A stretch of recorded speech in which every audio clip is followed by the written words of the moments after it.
Sur les hauteurs du territoire de Walungu, un étrange cortège défile. Endimanchés et armes à la main, chargeurs désenclenchés, ce sont les Maïmaï Moulangane pour la défense du peuple qui prennent leur retraite. À leur tête, Simba. Le chef vient déposer les armes. Nous disons à ceux encore en brousse, comme à Chabunda ou à Ninja, de suivre notre exemple et de déposer les armes à la MONUSCO ou au gouvernement comme moi je le fais. Cela fait plusieurs années qu'ils combattent. Leur ennemi, c'était les FDLR, des rebelles rwandais. Ils ont pris les armes, enfants comme femmes, pour se défendre des viols, des pillages, disent-ils. Nous avons beaucoup souffert des agressions de nos voisins du Rwanda. Ils ont tout détruit dans notre pays. Et j'ai décidé de faire la brousse pour défendre ma patrie. Je dépose mon arme aujourd'hui car j'ai accompli la mission. Les civils y voient la fin d'un long cauchemar.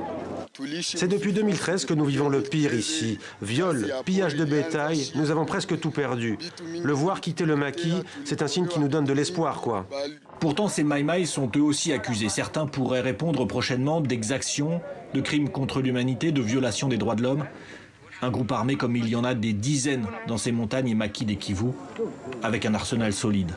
Mais c'est de démobilisation et de paix dont tous parlent ici. Formation pendant 6 mois. Disons, emploi salarié.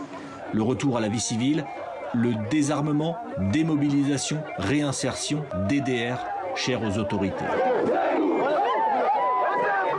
À Bukavu, quelques jours plus tard, l'ex-seigneur de guerre marque devant la presse et les responsables locaux sa reddition.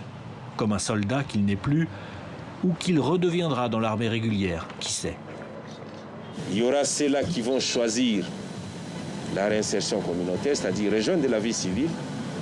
Et puis l'armée fera aussi son travail pour trier ceux-là qui veulent aller ou qui veulent continuer à servir notre pays.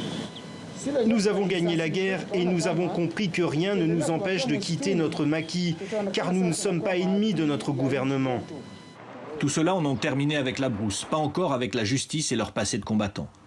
Mais cette reddition est une victoire pour les autorités congolaises, qui s'appuieront également sur la MONUSCO pour continuer à convaincre les groupes armés de cesser le feu.